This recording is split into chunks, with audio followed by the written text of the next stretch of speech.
Está entrando no ar programa Saúde Total, trazendo para o seu conhecimento assuntos como saúde familiar, mental, espiritual, física e muito mais para você.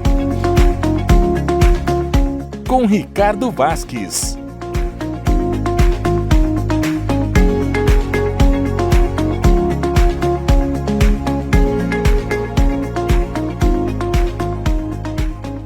Ladies and gentlemen, senhoras e senhores, está começando na sua TV Web Grupo RC1, o seu, o nosso, o vosso programa Saúde Total. Como sempre, vamos falar sobre os 7 níveis de saúde: saúde física, espiritual, mental, emocional, familiar, relacional e econômica. E aqui estamos com o nosso querido amigo psicólogo Wellington Messias. Oba, boa tarde, tudo bem, pessoal? Tudo boa tarde, jóia. Né? Bom dia, boa tarde, boa noite. Boa noite, né? Boa noite. Pessoal, nós vamos falar hoje com o Wellington Messias. O assunto seria hoje toque. Vamos falar sobre toque.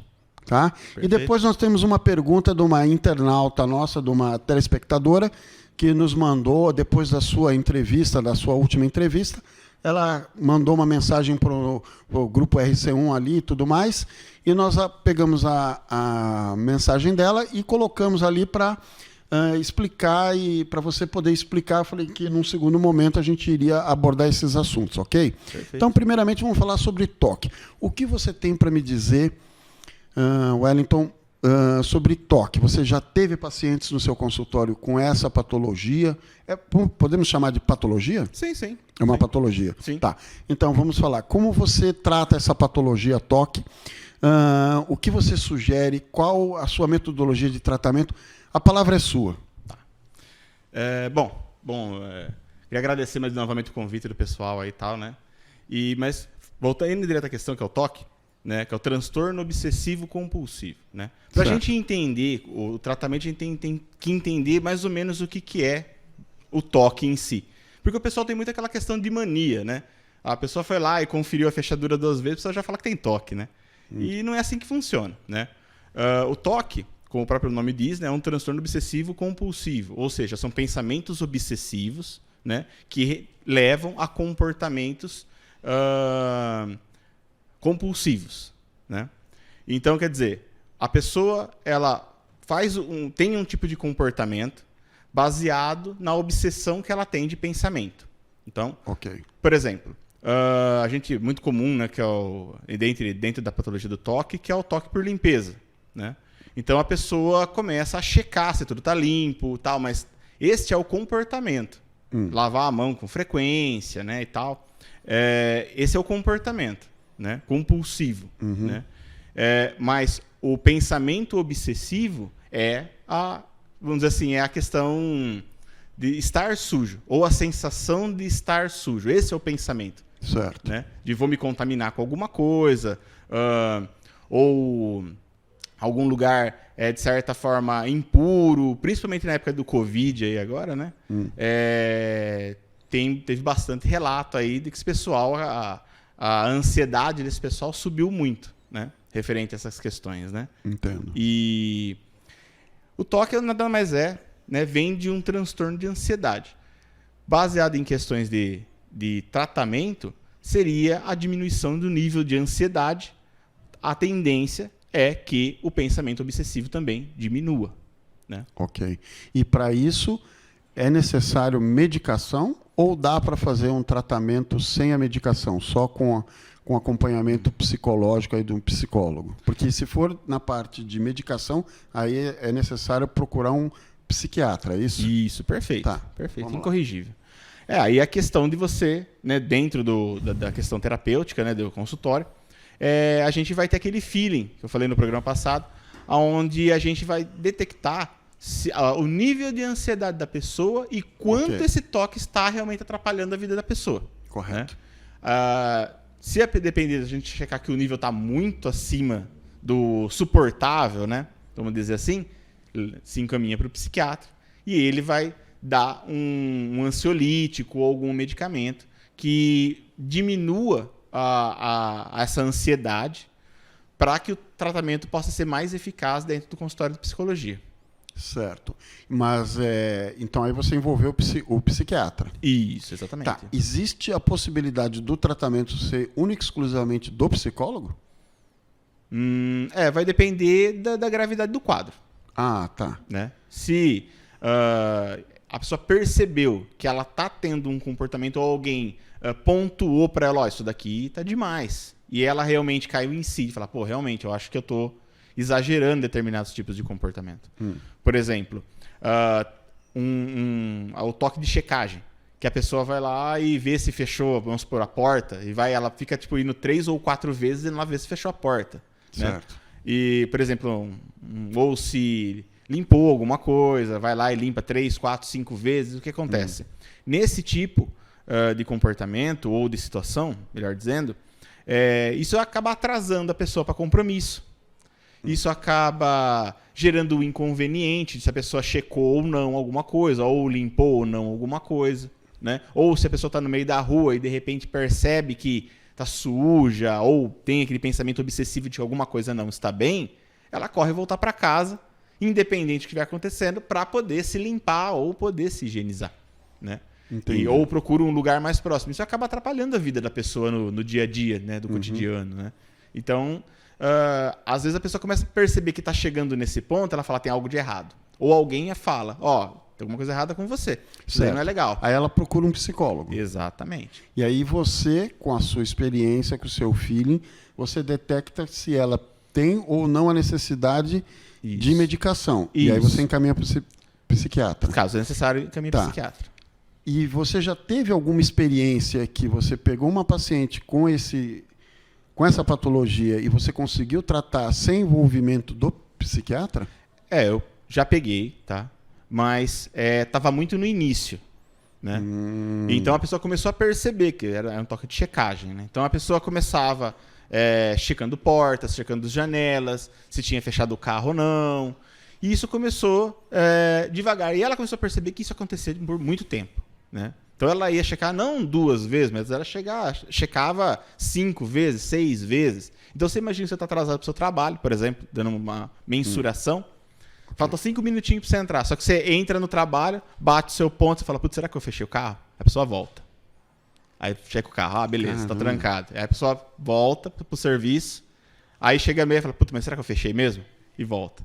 E a pessoa fica fazendo isso 5, 6 vezes, quanto deixar. Nossa, sério? Mas no caso específico que você me perguntou aí, a questão é trabalhar como um transtorno de ansiedade, né? Obviamente a gente começa a trabalhar na diminuição do pensamento ansioso, né? Porque de repente, nesse caso, poxa, vou roubar meu carro, entendeu? Pô, o carro que eu paguei tão caro, agora vão roubar de mim, né? Então eu preciso lá ver se está fechado. E isso fica na cabeça da pessoa, né? Então você vai diminuir esse pensamento obsessivo que faz subir a ansiedade. Certo. Né? Você chega como psicólogo, como estudioso que você é da tua área e tudo mais, você acha que é interessante, por exemplo, num caso de um paciente desse com bastante ansiedade, você já chegou a tentar prescrever, assim, falar assim, pô, você precisa fazer uma prática esportiva, você precisa fazer alguma coisa, isso ajuda a diminuir a ansiedade, não ajuda? Com certeza. Super interessante. Começar com uma caminhada, depois uma corrida, isso e aquilo. Eu tive um caso de um amigo, eu lembro como se fosse... Nossa, você está falando disso daí, ele me relatou o seguinte, ele falou assim que ele estava meio depressivo, então ele foi num psiquiatra e tal, e o cara, pô, medicamento assim... Aí ele, começou a tomar e ele estava meio baleado, meio isso, meio aquilo. Aí ele voltou lá, o cara falou, não, vamos aumentar um pouquinho. Aí o cara aumentou a dosagem, aí ele tomava e tal.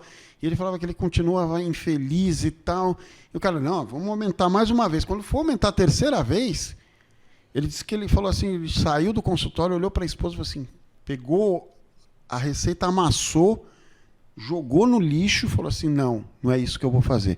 Ele entrou numa loja de esporte, comprou um tênis e começou a correr, voltar a fazer esporte, que ele tinha parado.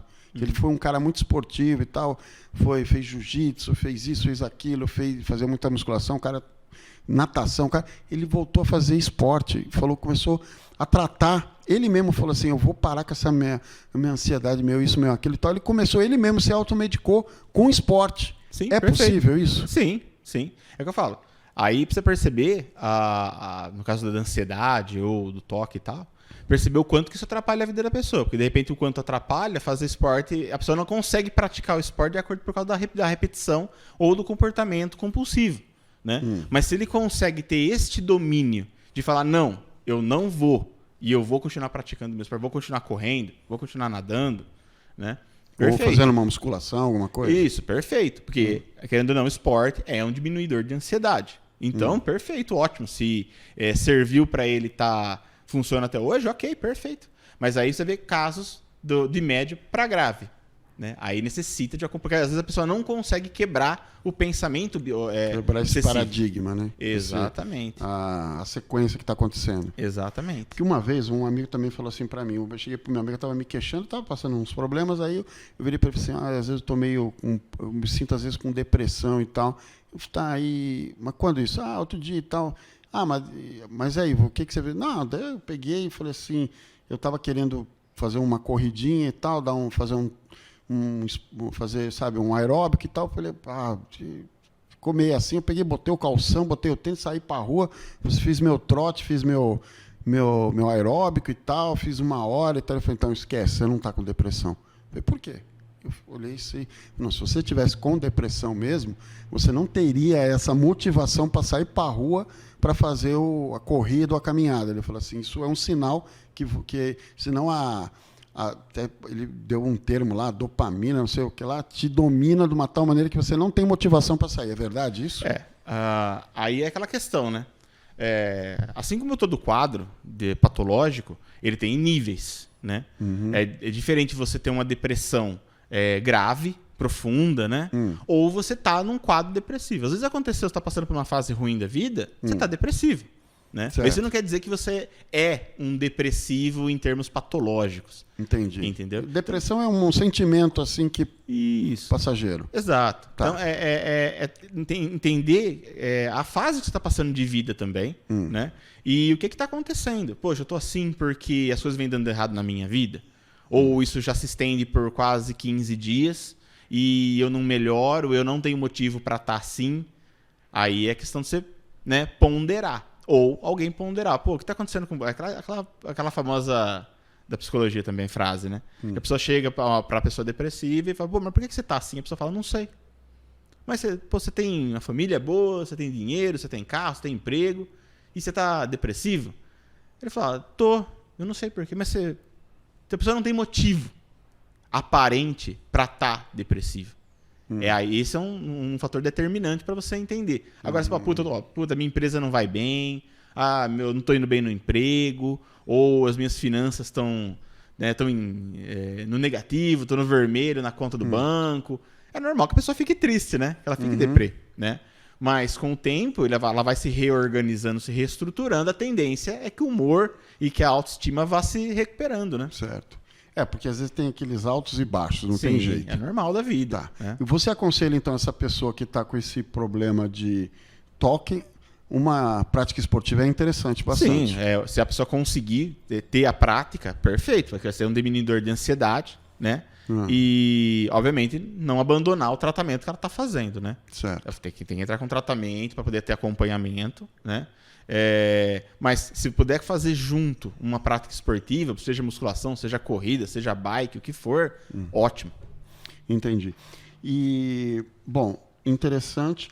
Agora, essa mesma telespectadora internauta também, ela comentou que ela está tomando um remédio para ansiedade e que esse remédio diminuiu a libido dela, que ela está com menos vontade de namoro, papapá, e nos relatou esse tipo de situação. E ela está preocupada, ela falou assim, tem alguma coisa que eu possa fazer contra isso, para evitar aí tomar um outro remédio, tomar alguma outra atitude?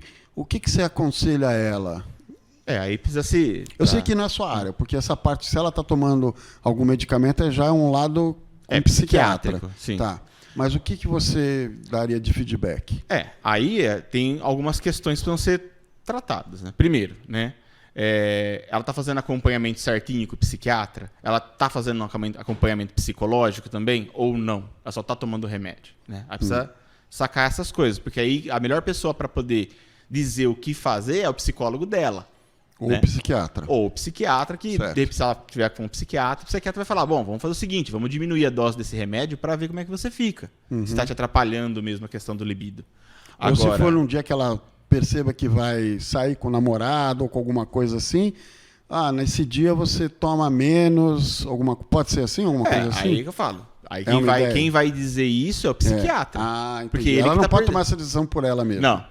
Porque eu falo, a gente falando aqui, né, querendo ou não, a gente tem argumento de autoridade. Certo. E falou, eu vi no RC1 lá o psicólogo falando pra cortar o comprimido no meio. Não é por aí. Não é por aí. Né? Tá. Converse sempre com o seu terapeuta, seu psiquiatra ou a pessoa que está tratando com você. Exato. A questão, acho que é importante pontuar, tem como resolver. Entendeu? Sempre tem um jeitinho de resolver, de acertar, de afinar. Medicação até onde eu entendo, é assim. Você vai afinando. Tá demais, tá me atrapalhando. Porque não adianta você tomar um medicamento para consertar uma coisa e estragar outra. Certo. Então, quer dizer, você vai se afinando. De repente, sei lá, né, dando ideia aqui, de repente o psiquiatra dela fala, vamos fazer o seguinte, né, quando você for sair, alguma coisa assim, ou você quiser ter relação, sei lá, então você toma meio. Acabou, tudo tal, ok, foi bacana? Toma outro, toma outra metade. Sei lá, nem sei se pode fazer isso, mas depende de cada caso. É muito particular de cada caso. E é sempre com a orientação da pessoa que está fazendo esse tratamento com você. Exatamente. Consulta o profissional para ver, porque né, depende, o caso dela é um caso grave, de ansiedade e tal. Né? Então vai depender de cada paciente. Mas acho que a mensagem é essa. Tem como resolver. Tô tomando medicação aqui, então acabou para mim. Né? Não. Dá para se afinar, dá para afinar o negócio, colocar de repente uma dose menor, ou trocar a marca do ansiolítico, se for o caso. Entendi. E vai se ajustando a situação, né? Sempre usando o bom senso. Sempre usando o bom senso. Beleza. Vou pedir um minuto agora para a nossa entrevista, porque vamos falar sobre os nossos patrocinadores. O nosso patrocinador é o RJ Beach Tênis. Acompanhe as imagens aí.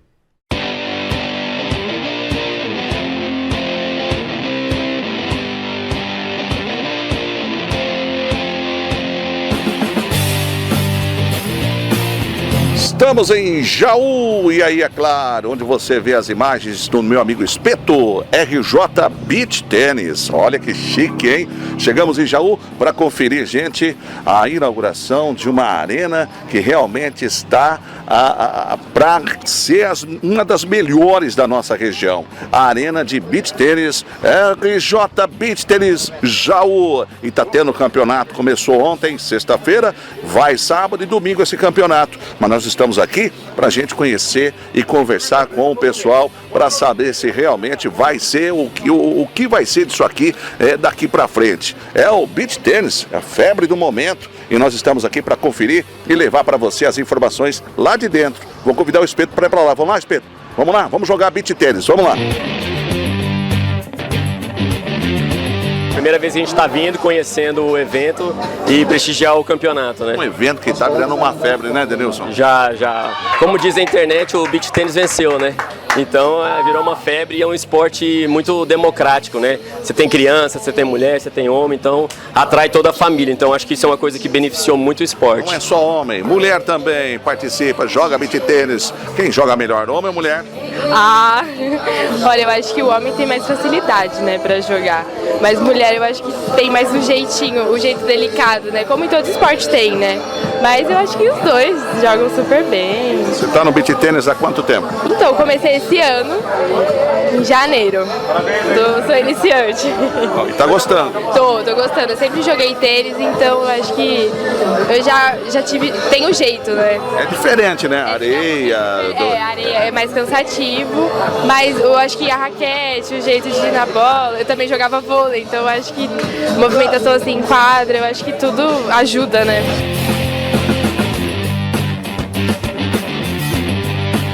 Na cidade, nós somos os pioneiros e o esporte está crescendo, né? Hoje a gente está sediando uma etapa aqui do Circuito Bauru, um circuito que já vem de mais 3 etapas anteriores e é sucesso total, estamos mais de 220 inscrições. Então a tendência agora é melhorar cada vez mais. E como surgiu a iniciativa, como começou tudo, a ideia de lançar, de fazer, inaugurar este fabuloso, esse espetáculo, tudo isso que está acontecendo aqui? De onde você tirou a ideia de tudo isso? O Beach Tennis chegou no Brasil em 2010 e ele vem crescendo a cada ano. Em 2018 nós abrimos a primeira academia aqui, em parceria com a academia de tênis, e depois nós abrimos nosso próprio espaço. Em São Paulo também nós já abrimos em 2016, então é uma tendência natural. A gente já vem desse mercado de tênis desde 1978 com meus pais, que têm propriedade também de tênis em São Paulo, então foi uma coisa natural que aconteceu. E aí quando eu vim para Jaú, nada mais certo do que abrir uma academia de beach tênis aqui. Bom, e é claro, né? A intenção agora é progredir cada vez mais. Qual é a intenção para o futuro em relação ao que nós estamos vendo aqui hoje? Legal. A intenção nossa agora é melhorar cada vez mais a parte técnica dos alunos. Então a gente está oferecendo cursos de capacitação para os professores que querem sempre estar evoluindo. Porque como o beach tênis evolui muito rápido, o aluno avança muito rápido também. E tem muitos professores por aí que conseguem até um certo nível e depois eles precisam progredir. Então a gente está abrindo essa oportunidade aqui para os professores virem aqui, fazer o nosso curso de capacitação. O nosso próximo curso vai ser em dezembro, para melhorar cada vez mais o nível técnico do pessoal. E aí, durante a semana, como vai ser a programação do beach tênis aqui em Jaú? Durante a semana a gente tem aulas, tem as aulas, tem o clubinho, a gente tem day use, locação. Aos finais de semana também o pessoal vem, se reúne, ou a nossa praça de alimentação fica sempre aberta também. Então é um ponto de encontro aqui que se tornou. E para fazer o beach tênis tem que estar preparado, tem que ter roupas adequadas, não pode ser de qualquer jeito. Não. Assim, o beach tênis, como é um esporte de praia, então ele pede para você vir mais descontraído, mas não significa também que você vai vir de biquíni jogar, enfim. Então a gente usa roupas leves, né, protetor solar, pode vir praticar sem restrição, lógico, respeitando o seu condicionamento físico. Nós estamos preparados aqui para poder fazer você evoluir. Quem quiser vir conhecer, quem quiser vir para cá, quem quiser curtir, como faz? Isso, venha para cá, a gente tá na cidade de Jaú, atrás do supermercado Ferracini, que é uma referência que todo mundo conhece, e de segunda a sexta a gente fica também, das 7 às 11 e das 3 às 10 horas da noite.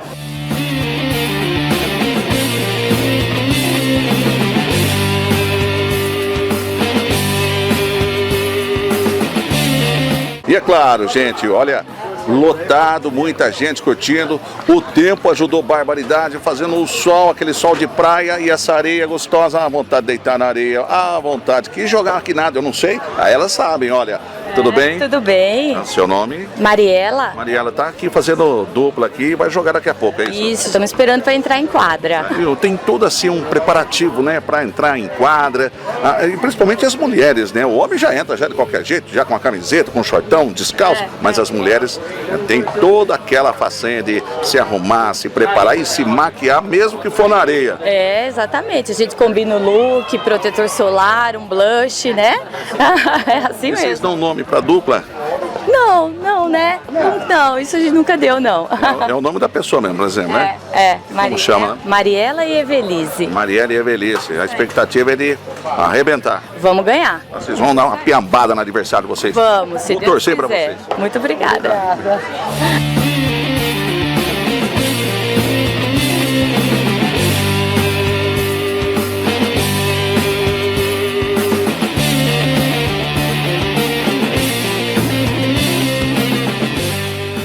Voltando, Wellington, temos mais um tempinho aí.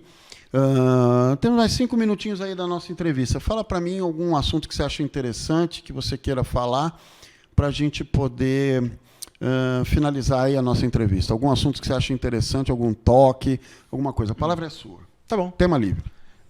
Eu acho que é uma coisa interessante para a gente pontuar aqui. É até uma questão que a gente ficou de abordar no outro programa, que é a questão da abordagem. Né? Mas não entrar nas abordagens em si, mas a questão de...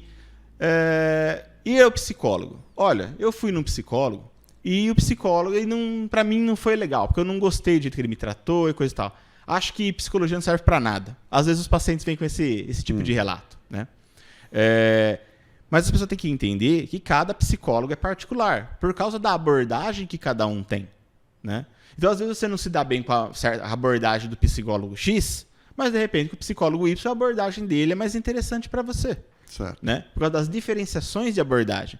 Então, às vezes a pessoa vai no psicólogo, a coisa não vai bem ou não vai do jeito que ela queria que fosse, ou não rende. A pessoa não se encontra ali na terapia e fala, pô, psicologia não é para mim, né? Acho que não compensa ir no psicólogo, não serviu para mim. Não, às vezes você só estava com o psicólogo com a abordagem que não batia com você. Porque existem abordagens que são mais filosóficas, né? Porque a psicologia vem da filosofia, né? E existem abordagens que são mais técnicas. Certo. Né? Por exemplo, a psicanálise, o existencialismo, são mais filosóficos. Né? Certo. E a comportamental, a cognitiva comportamental, mais conhecida como TCC, são abordagens mais técnicas, até onde se eu enxergo. Né? E então, o espectro é muito grande de tipos de terapeuta que você pode frequentar dentro da psicologia. Então, às vezes, você não vai muito bem com um comportamental, né? De repente, com um existencial, você tem uma abordagem mais legal. De repente, com um psicanalista, tem uma abordagem mais interessante. Tem Jungiana também, né? Jungiana, perfeito, exatamente. Já cheguei a me tratar uma vez lacaniano, com um né? Tem várias. Aí abordagem... Tem várias abordagens. Isso, então, humanismo. nunca se precipite. Foi num cara e ele não resolveu. Isso. Não, existem outros profissionais, psicólogos com outros tipos de abordagens. Às vezes se dá bem com um e outro se dá bem com o outro. Então, mensurar isso aí. É por isso que é importante. Você vai num psicólogo perguntar. Viu, qual que é a sua abordagem? Mesmo, não por nada, mas pelo menos ali você já saca, fala, pô, não deu certo, então eu vou procurar outra abordagem, um psicólogo de outra abordagem. Certo. Legal. Quero agradecer muito a sua presença aí, Wellington. Obrigado. Está convidado para outras vezes aí. Quando tiver, você, telespectador, que tem algumas dúvidas, encaminhe para a gente, que nós vamos perguntar para o doutor Wellington, para o Wellington, né, que ele não gosta de ser chamado de doutor, mas o Wellington, nosso amigo psicólogo. E aí estamos aí abertos para vocês fazerem perguntas e nós vamos estar, na medida do possível, respondendo vocês.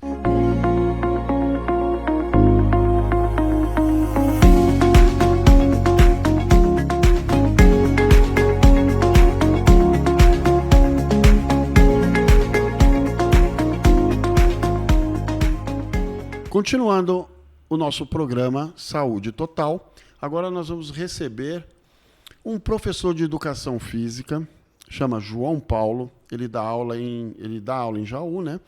E ele deu aula durante muitos anos no Porto Alvorada, inclusive se aposentou lá. Ele vai contar a história dele. E também ele está aqui não só pela área de educação física, também é correlatado a isso. Nós vamos falar sobre Copa do Mundo, isso.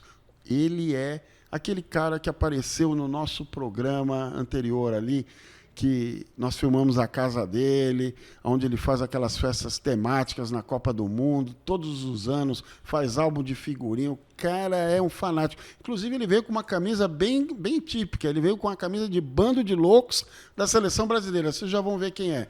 Então, com vocês, João Paulo, seja muito bem-vindo, meu amigo. Tá?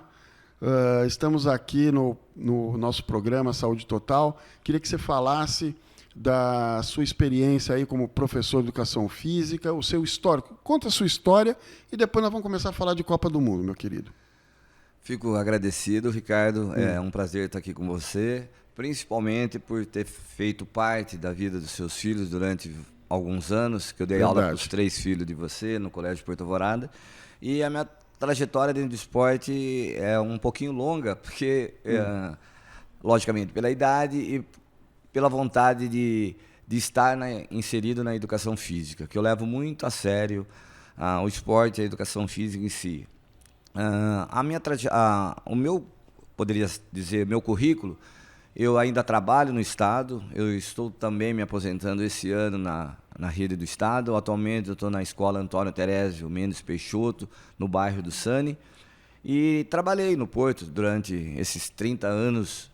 Comecei como coordenador do setor de natação de lá e em seguida eu fui para Porto Alvorada, onde fiquei muito tempo lá e resolvemos dar um tempo aí para seguir outros horizontes. Um ciclo se fechou para mim abrir uma pousada recreativa em Torrinha, que a gente está trabalhando com a família, para ter também essa área esportiva. Então, para quem não me conhece, eu era treinador das equipes da FUSC, da Associação dos Funcionários da Santa Casa. Fui coordenador de esporte durante 25 anos. Nossa, muito grande, hein? Então, essa experiência.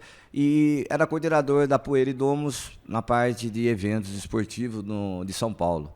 E trabalhava junto com o pessoal da área de educação física da Inspetoria Regional de Jaú. fizemos bastantes aberturas com vários colegas da área de educação física. E hoje eu estou aqui falando com você, não sou um expert de Copa, mas gosto do tema associado à festa. Gosto de reunião, gosto de ter a minha família de lá, junto comigo, meus amigos. E eu procuro, tanto no Corinthians, que a gente intitulou Bando de Loucos do Paraty, grupos de amigos, que a gente vai assistir os jogos do Corinthians, e eu gosto da parte decorativa. E então já virou um marco de pintar a rua, de fazer toda aquela parte que você viu. E parece que uma vez você apareceu na Ana Maria Braga, você fez um tema lá com o Louro José. Conta essa história aí, como é que foi? Nossa, essa história foi engraçada, porque na verdade eu pintei a rua tal, e falaram para mim, tá tendo uma promoção no programa da Ana Maria Braga, que ele seleciona uma casa sempre para a equipe dela vir assistir o jogo e depois passar no programa dela. E a minha calçada, uma das minhas calçadas que eu decorei lá, tinha um racho no piso. Aí eu falei, nossa, então acho que eu vou fazer o tronco e vou colocar o Louro José, que o tema era o Louro José. Certo. E eu desenhei. E essa calçada, essa rua, acabou visualizando na época, saiu no jornal, uma matéria muito grande em cima, e não sei que carga d'água caiu na mão da Ana Maria Braga. Aí um dia lá ligaram para mim e falaram, João Paulo, sua casa foi falada, ela foi mostrada na televisão e seu nome foi citado, que seria a próxima visita da equipe da Ana Maria Braga se o Brasil passasse pela Alemanha. Seria a final, então. Seria a final. E coincidentemente, nesse dia, a gente estava tão confiante que um casal amigo nosso, o genro dele, veio naquele dia da Alemanha. E falaram para mim se não teria problema, porque senão eles não iam assistir o jogo em casa. Eu falei, imagina, pode vir que eu recebo eles com uma hora prazer. Estava achando que a gente ia ganhar. Sim. Tudo esquema preparado. Não, tanto é que eu fui praticamente um anfitrião de primeira. Eu mandei fazer uns dizeres em alemão com o pessoal do Porto lá, a professora passou para mim. Sprechen Sie Deutsch? Sprechen Sie Deutsch? My Freund.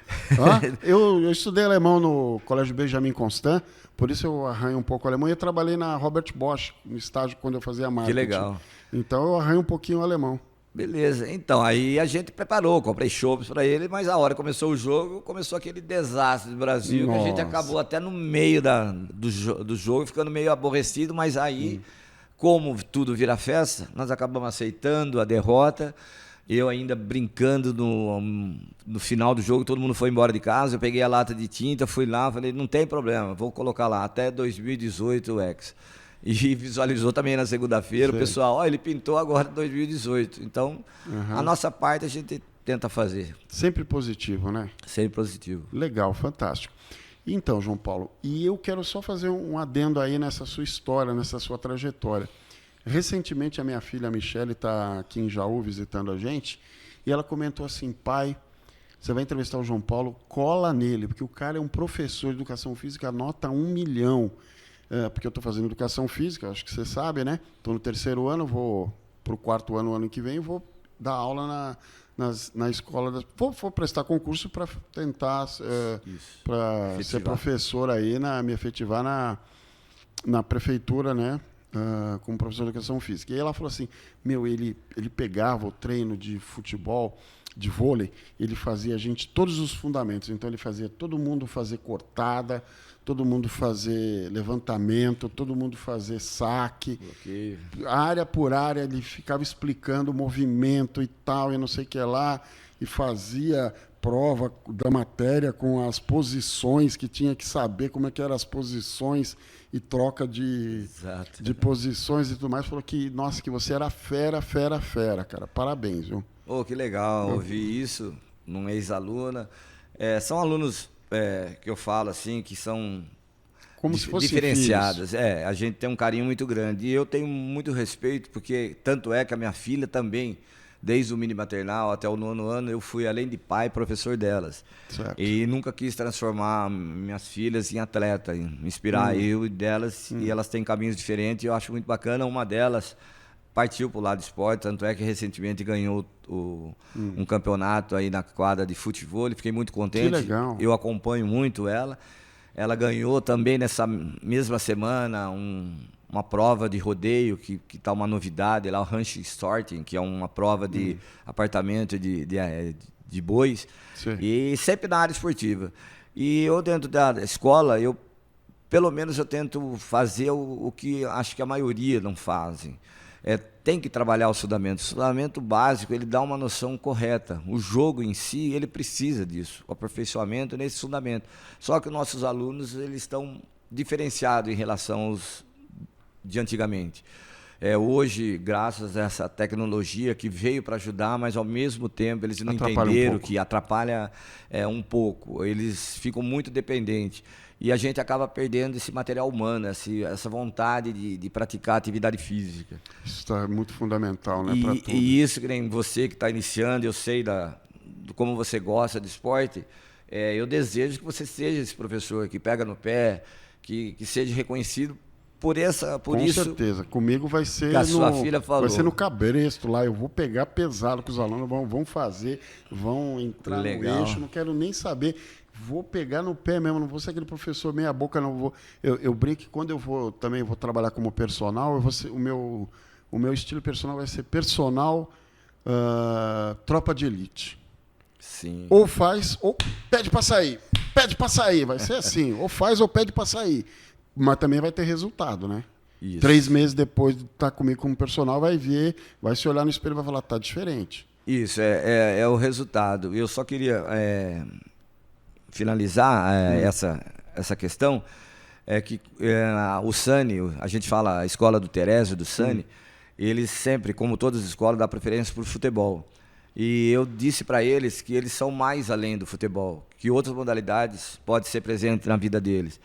E eu acabei até criando um certo embaraço, mas falei que durante 6 meses não teria bola de futebol. E no começo teve uma revolta deles e eu consegui, fechando com um grupo de alunos do ensino médio, o compromisso de a gente montar essa equipe. E eu escrevi, pelo primeiro ano, a escola nossa no campeonato da diretoria de ensino, que abrange todas as unidades escolares da região. Não, mas não de bola. De vôlei. De vôlei. Eu convenci eles a que eles jogariam. E nós, logicamente, pelo tempo, nós trabalhamos o nosso arroz com feijão, que a gente fala. Sistema 4-2, nada de infiltração, de levantamento. E nós fomos enfrentar outras escolas que já era tradicional, principalmente a escola que chegou na final, que era a escola de Igaraçu do Tietê, do professor Tadeu, que já tinha ganho esse campeonato durante 4 anos imbatível, que tinha jogadores de federação. E era difícil o jogo, mas eu falei para eles que não era impossível, porque nessa trajetória nós ganhamos de várias escolas daqui de Jaú, porque eles não sabiam que o Terésio tinha uma equipe de vôlei, porque eu nunca tinha colocado a equipe. E nós fomos ganhando, e chegamos na final. E na final, eu disse para o Tadeu, não briga comigo, eu não tenho time para ganhar de você, mas cuidado. E parece que deu certo. Eles ganharam, massacraram a gente no primeiro set, só que chegou no segundo set, ele fez uma coisa que eu não gosto. Ele retirou a equipe dele inteira para até motivar os reservas, e nós acabamos endurecendo o segundo set. E nós ganhamos de 25-23. Mesmo assim, eles fizeram 23 pontos. Sim. E aí, no set decisivo, que vai até 15, foi aonde que eu falei, bom, empatamos o jogo, agora é com vocês. E eu só pedi para acertar o saque, porque, na verdade, eles tinham um ou outro jogador específico só para ele bater. Eu falei, se vocês conseguirem rodar e colocar ele no fundo, a gente ganha o jogo. E foi o que deu. Nós ganhamos de 15-12. O time deles não se conformava e chorava, e o meu chorava porque não acreditava que ganhou. Que ganhou. Lindo, e cara. A gente foi para uma outra fase para jogar contra Pongaí. Mas aí o nível de Pongaí é muito alto lá, porque a cidade respira voleibol. Eu já conhecia pela FUSC desses jogos. E aí perdemos, aí não teve jeito. Mas para eles serviu de lição, que eles são capazes, e a gente como professor, de ir nessas escolas, aplicar todas as modalidades. Ele tem direito de saber. E agora a proposta é proporcionar. Agora eu estou com uma equipe de tênis de mesa, pepolim, beach tênis, consegui uma quadra de areia na minha escola, nós fizemos. Então a briga é legal. Estou fazendo uma academia no ar livre para eles fazerem atividade. Muito bom, hein? Tá legal o esquema lá. Parabéns, depois eu quero ir lá conhecer. Vamos gravar lá. Viu, Vini? Vamos pegar a equipe lá, vamos levar para filmar lá a escola, mostrar o que ele fez, o depoimento dos alunos, isso é super legal. Beleza? Então vamos lá. Agora chegou a hora que a onça vai beber água, meu amigo. Nós vamos falar de Copa do Mundo. Copa do Mundo. Copa do Mundo. Coloca aí para mim, meu querido Vini, a tabela das chaves de jogos. Ó, aqui nós temos os chaveamentos, assim, ó, os grupos da Copa do Mundo. São 8 grupos, né? De 4 seleções. De 4 seleções, e aí total de 32 seleções. 32 seleções. Cada grupo classifica 2. É a fase de grupo, classifica 2, primeiro e segundo lugar. E aí vai para as oitavas, são 16 equipes. Certo. Dessas 16 vai para as quartas de finais, que ficariam 8. E aí nós temos 4 nas semifinais, disputando 2 semifinais e a final, que a gente tem no domingo. Tomara que seja nós, né? Que seja o Brasil, que a gente está com uma chance muito grande com essa equipe. Na vinda para cá, você comentou comigo que tinha uma vidente que falou que o Brasil vai chegar na final, mas vai perder, cara. Como é que é isso, cara? Ele foi muito além, porque eu acabei assistindo essa reportagem, foi um vidente, que ele é meio conhecido, mas eu não me recordo o nome. E ele estava fazendo a pergunta do Corinthians, na época o Corinthians foi disputar o título. E eu, como bom corintiano, ele falou, não adianta, o Corinthians vai perder a final para o Flamengo vai ganhar a Copa do Brasil, vai ganhar a Libertadores, até parte política, o Lula vai ganhar, e começou a falar várias previsões. Do Brasil vai classificar, mas vai perder na final para a Argentina. Mas não tem como, porque a Argentina acho que pode pegar o Brasil só na semifinal. Então esse vidente tá meio eu acho, eu estou tentando fazer a simulação para ver se a Argentina dá para chegar na... Não conseguiu? Não, eu não consegui ainda, porque pegou de surpresa, assim, porque eu falei assim, eu já tinha feito meus cálculos sem a Argentina passar pelas quartas de finais. Porque eu tô achando aqui pelo chaveamento aí, como vocês colocaram aqui, eu estava vendo, as seleções favoritas ainda continuam sendo as mesmas, tradicionais. França, Espanha. Coloca para mim as favoritas aí, vamos ver. Ó, aqui nós colocamos as favoritas. Ó, aqui nós selecionamos algumas favoritas. O que você acha? Você concorda? Você colocaria alguém mais? Eu acho que é isso aí, né? Pode ter alguma surpresa. Isso. Que nem a Croácia já não é mais surpresa, porque a Croácia chegou chegou na final, né? Chegou na final. Perdeu para a França. Então, quer dizer, essas seleções são uma delas, com certeza será campeã. Então, a França está com o calcanhar de Aquiles machucado. Sim. Benzema, tá sabendo? Isso. Benzema está contundido. Eles estão tentando ver se ele consegue recuperar, mas parece que não vai jogar. Sim, e já é um meio...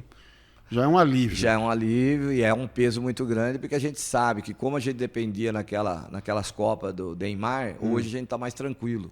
Hoje a gente tem um quarteto de ataque muito bom, que talvez ele não seja só ele o protagonista. Certo. Então hoje se dá o luxo de ter o Vinícius Júnior, o Rafinha, todo o pessoal de ataque. Aquela velha história, quer marcar o Neymar, marca o Neymar. Mas não deixa livre. Marca 2 em cima do Neymar, que ele toca a bola, vai pro Vini, entra a bola, Vini e mais um pouquinho pro gol, né? Isso, eu também acho que é isso. Então hoje, por isso que abre muito leque pro Brasil. E agora, os outros são tradicionais. Por exemplo, a Bélgica. A Bélgica, a gente perdeu para eles na Copa passada, na última 2-1, 2-1 nós perdemos para eles. Isso. Mas parece que eles estão com a seleção também meio velha, meio capenga. A questão de velho, nós estávamos no caminho comentando, porque houve uma questão sobre a convocação do nosso lateral lá, o lateral do Brasil... já sei, o que jogou no São Paulo. Isso, Daniel Alves. Sobre a convocação dele. A experiência, eu acho que leva muito em conta num jogo de Copa do Mundo. Logicamente, hoje tem que ter uma preparação física, mas se esses jogadores chegaram até agora com essa idade, o técnico sabe que eles estão em alto nível. Então, esse alto nível, a experiência, eu acho que sendo mais favorável à equipe que tem. Lógico que a equipe, não sei a quantidade de jogadores, como você citou aí da Bélgica, mas a experiência, eu tenho medo da experiência.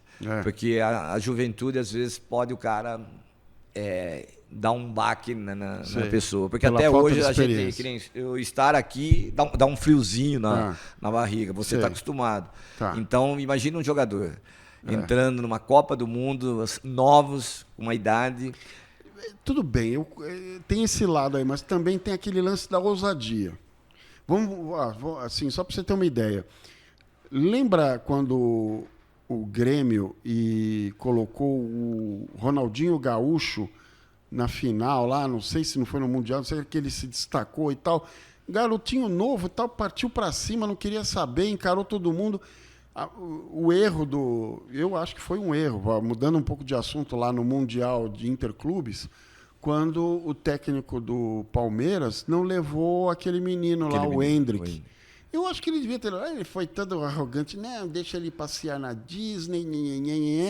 Perdeu o Mundial. Eu acho que ele foi inconsequente. Ele não usou... Coloca o moleque no banco. Sim, até para dar experiência. De repente você está perdendo lá, Hendrick, vai lá, parte para cima, fala o que você quiser. Pô, de repente o moleque lá resolvia, cara. Sim. Não, então, não tem dúvida. Tem esse afã, né? Eu concordo com você que a experiência, a tarimba ajuda, mas às vezes uma juventude, sangue novo ali, ninguém vai para cima que não quer nem saber. Então, mas aí como você falou, eu também achei arrogante dele falar isso, ele quis preservar a integridade dele, que não era momento dele estar, mas, pelo outro lado, como você está falando, ele estaria com uma arma a mais na sua equipe. Então, certeza. Ele teria essa opção se acontecesse alguma coisa. Eu também acho que resolveria. Tá. Voltando ao nosso lance da Copa do Mundo, vamos torcer bastante aí para o Brasil fazer um bom caminho. O que você preparou aí de material? Você tem alguma coisa interessante que você queira falar para a gente? Alguma particularidade? Não, fala pra gente. Eu acho que, falando de grupos, eu acho que o Brasil ele é o favorito para sair em primeiro. Certo. Do outro grupo, que seria nas oitavas de finais, a opção é Portugal e Uruguai, mas eu acredito que vai ser o Uruguai segundo e Portugal primeiro, pelo menos sai de Portugal. Então, quer dizer, aí que já começa. Até aí, para todo mundo, nas oitavas, é fácil. Para quem está confiante na seleção. Aí, na seguinte, que já vai poder cruzar com a Alemanha, Espanha, ou até mesmo Croácia e Bélgica, já complicam. Porque é mata-mata. Então, aí já é outra realidade. Mas agora é pé no chão. É fazer para classificar em primeiro, independente de quem seja. Portugal e Uruguai, eu, particularmente, não teria medo. Que o Brasil tem condições de passar tranquilo. Então é só na próxima fase que seria... Começa a pegar, o bicho começa a pegar. Começa a pegar. Mas vamos ver, beleza. E a comemoração vai ser lá na sua casa, né? Vai ser um bando de loucos, todo mundo lá e tal. Isso. Nós vamos levar a equipe lá para filmar, nós vamos ver lá, vamos filmar vocês lá na Copa do Mundo, se bem que parece que você vai, a filhinha, a netinha vai nascer, a primeira neta vai nascer, talvez você não fique totalmente aqui em Jaú, né? Eu confirmado o jogo de quinta-feira e o próximo, dia 28... Tudo confirmado. Agora o terceiro já fica meio na dúvida. Agora o do dia 2 eu já estou indo para Ribeirão. Já vai. Eu já vou e vou até mesmo assistir lá, porque o médico falou que é na semana. Então a gente tem que ficar lá, porque Ribeirão é uma cidade um pouquinho longe, não dá tempo da gente chegar. Então, vai falar, vai nascer, não dá para chegar, correr lá e chegar. Correndo. Então a gente já vai se deslocar lá, daí minha filha falou, não, se eu tiver boa eu vou assistir com você. Tá? E preparamos também a roupinha da Alice, que vai ser a netinha. Certo. E a gente vai apenas isso. Mas se Deus quiser, afinal, eu estou voltando. Ela vai dar luz lá em Ribeirão. Lá em Ribeirão. Tá tudo certinho. Tá tudo certo. Não há possibilidade dela vir para Jaú para ter Não. É o médico lá, ela reside lá. Então é outra coisa. Então é tudo certinho. E o vovô de primeira viagem vai para lá, né? O vovô vai para lá. Vovô babão, né? Na expectativa. É isso aí. Bom, você foi um grande professor, foi um grande segundo pai aí das crianças que você deu aula, inclusive para os meus. Eu tenho certeza que você vai ser um grande avô também, cara. Parabéns. Obrigado. Que Deus abençoe essa nova criança que vai vir ao mundo, que vai ser corintiana pelo jeito, né? Ah, não, com certeza. Os genros torcem para outro time? Não, o genro é São Paulino e o outro Santista. Evolução da espécie, né? Então, você vê.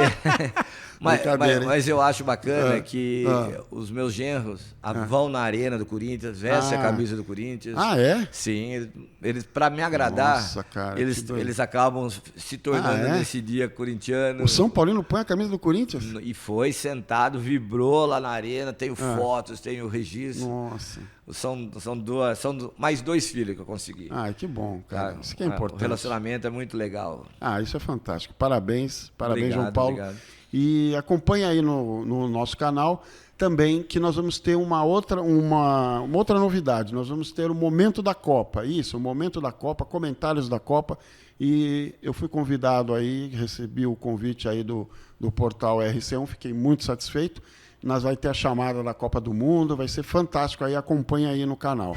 Olá, amigos do portal RC1, está começando na sua TV web, Portal RC1 na Copa. Acompanhe!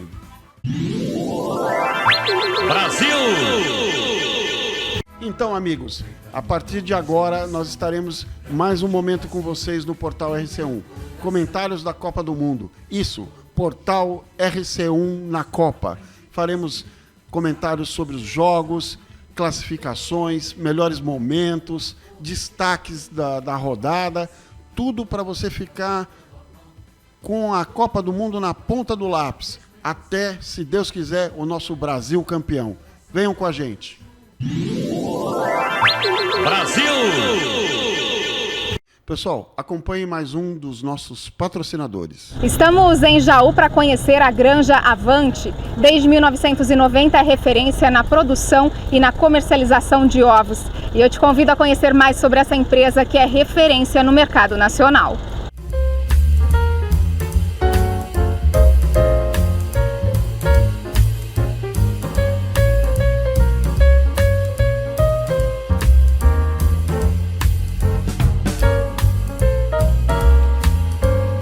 A Granja Avante foi fundada por 5 irmãos na década de 90.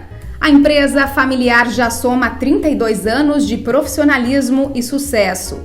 Hoje conta com galpões climatizados e um alto controle de medidas sanitárias, tendo todos os requisitos legais e ambientais, recebendo assim o registro de operação junto ao Ministério da Agricultura, Pecuária e Abastecimento.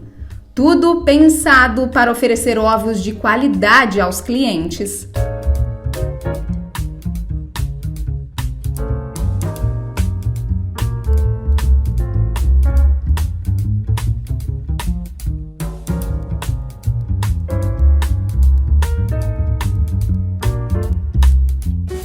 A Granja Avante é uma empresa familiar. Ela tem início na década de 90 com 5 irmãos. Esses 5 irmãos comercializavam ovos na rua e em pequenos empreendimentos. Com a expansão das vendas, acentua a necessidade de melhor qualidade, de buscar qualidade para esses clientes que eles estavam fornecendo, né?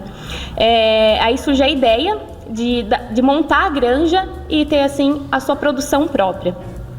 Hoje, nós atendemos todo o interior de São Paulo, prezamos sempre a qualidade, desde a compra dos melhores insumos, até treinar toda a equipe, aquele colaborador que vem novo. Então, a gente faz muito esse trabalho, tá? ênfase na qualidade para atender o cliente final. Então, essa junção vai resultar no quê? Na referência que nos tornamos hoje.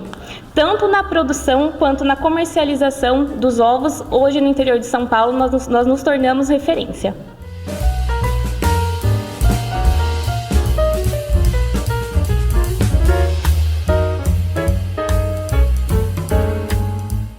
Atualmente, a Granja Avante faz a separação e a embalagem de 180 mil ovos todos os dias. E quem vai contar mais detalhes para a gente sobre a produção é o Diego Avante, ele que é o gerente da produção aqui da granja. Diego, como que funciona quando esses ovos saem da granja e chegam aqui ao entreposto? Qual é o processo que esses ovos passam até a chegada na casa do consumidor? Atualmente os ovos são catados na granja, né, e chegam para a gente aqui através de caminhões, 2 vezes ao dia. Isso garante que todo o processo dos ovos sejam frescos todos os dias. Os ovos chegam aqui, então eles vão ser pesados um a um e depois separados. Como funciona isso?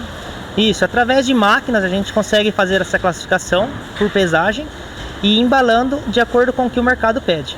Cada ovo tem uma destinação, seria isso? De acordo com o peso dele? Exatamente, cada classificação, cada peso, né, tem uma determinada embalagem e na onde a gente manda para o mercado, conforme ele pede. Hoje são 180 mil ovos todos os dias, é isso mesmo?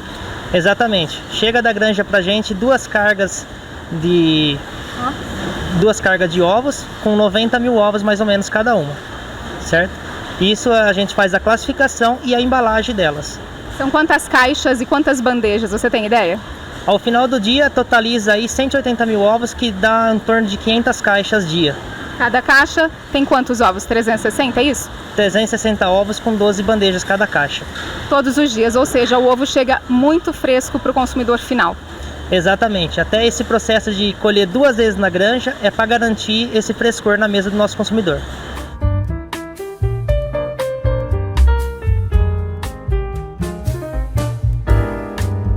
O cuidado especial desde a produção dos ovos, a coleta, até a entrega aos consumidores, fez com que a empresa Granja Avante recebesse o prêmio APAS em sua última edição no ano de 2019.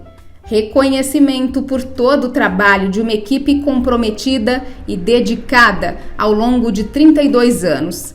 Granja Avante, tradição em ovos de qualidade.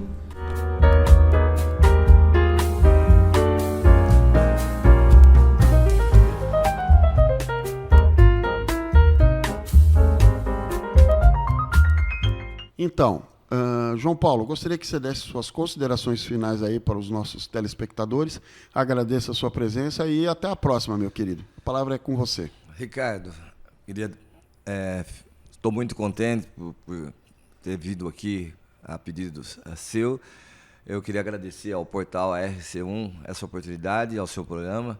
E estou à disposição quando você quiser. Sempre é gostoso bater um papo e quem sabe a gente possa vir aqui comemorar o tão esperado título do Hexa, campeonato pelo Brasil. Tá? Se Deus Muito quiser. Obrigado, viu? Obrigado, João. E agora a nossa mensagem final. E como não seria diferente, a mensagem final tem tudo a ver com o tema desse nosso programa também, que é a seleção brasileira, a nossa camisa amarelinha, o nosso verde e amarelo. E a mensagem é a seguinte: o verde e o amarelo são as cores que a gente vibra no coração.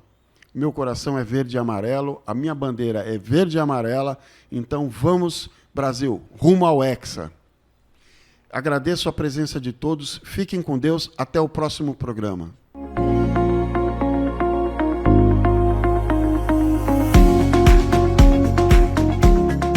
Encerra o programa de hoje. Saúde Total. Até o próximo programa. Espero você.